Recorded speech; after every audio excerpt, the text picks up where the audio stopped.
दोस्तों नमस्कार। Annual disaster updates में आपका स्वागत है। हाल ही में वैज्ञानिकों ने नेचर जियोसाइंस में एक रिसर्च पेपर प्रकाशित किया है जिसमें वैज्ञानिकों ने बर्फीली आग का जिक्र करते हुए इस बात को कहा है कि समुद्र में बर्फीली आग बहुतायत मात्रा में पाई गई है। इसके पीछे की वजह भी वैज्ञानिकों ने इस रिसर्च में उल्लेख किया है कि ग्लोबल वार्मिंग और जलवायु परिवर्तन के चलते मेराइन हीट वेव के कारण बर्फीली आग एक्टिवेट हो सकती है, जिससे महासागरों में एक बहुत बड़ी मात्रा में कई सारी स्पीशीज का एक्सटेंशन होने की भी संभावना बताई जाती है। दोस्तों आज के इस एपिसोड में हम इसी बर्फीली आग और इस पर हुई हालिया शोध की विस्तृत चर्चा करने वाले हैं। दोस्तों आप हमारा वीडियो अंत तक देखिए ताकि आपको इसके संबंध में पूरी जानकारी मिल सके।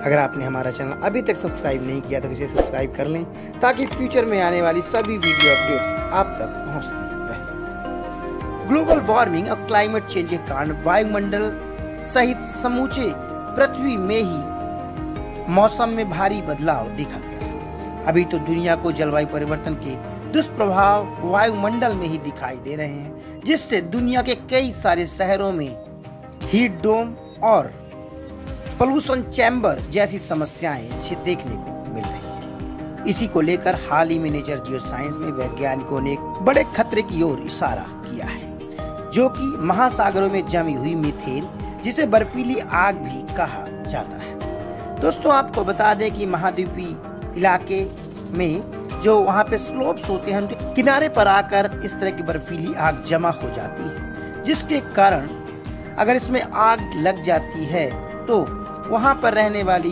जो मेराइन स्पीशीज है उनको काफी नुकसान हो सकता है। दोस्तों आपको बता दें कि वैज्ञानिकों ने इस रिसर्च पेपर में एक ऐसे हिस्से का भी जिक्र किया है जिसका करीब 40 किलोमीटर का हिस्सा पूरी तरह से खिसक चुका है। यानी मतलब यह है कि अधिक मीथेन पर वायुमंडल तक पहुंचने का खतरा, क्योंकि जलवायु परिवर्तन के कारण महासागर भी धीरे धीरे गर्म होते चले जा रहे हैं। अगर इतनी बड़ी मात्रा में मीथेन वायुमंडल में पहुंच जाती है तो ग्लोबल वार्मिंग का जो रेट है वह भी काफी तेज हो सकता है। दोस्तों आपको बता दें कि बर्फीली आग का मतलब यहाँ मीथेन हाइड्रेट से है, जिसे फायर आइस यानी बर्फीली आग कहा जा सकता है, क्योंकि इसकी संरचना बर्फ की तरह ही होती है जो गहरे महासागरों के तल में दफन होती है। महासागरों के तल में भारी मात्रा में मीथेन जमा रहती है और जब मेराइन हीट वेव के कारण महासागर गर्म होते हैं तो यह पिघलकर समुद्र के किनारे और सतह पर दिखाई देने लगते हैं।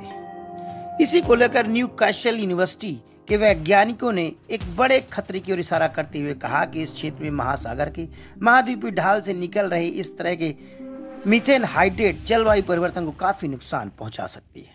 वहीं वैज्ञानिकों द्वारा इसे एक अहम खोज भी कहा जा रहा है। मीथेन कार्बन डाइऑक्साइड के बाद दुनिया का सबसे ज्यादा मानवनिर्मित ग्रीन हाउस गैस है। अमेरिका की एनवायरमेंटल प्रोटेक्शन एजेंसी के आंकड़े इस बात की ओर इशारा करते हैं कि मीथेन की वैश्विक ग्रीन हाउस गैस उत्सर्जन में करीब 16% हिस्सेदारी है। इस अध्ययन के नतीजे हमारे बदलती जलवायु पर मीथेन के असर को और ज्यादा प्रभावी बनाने की ओर दिशा दे सकते हैं। दोस्तों आपको बता दें कि क्लाइमेट चेंज को रोकने के लिए इस तरह के जो खतरे हैं उनसे वैज्ञानिकों को निजात पाने के लिए कोई गाइडलाइन बनाने पर भी विचार किया जा रहा है। दोस्तों नमस्कार।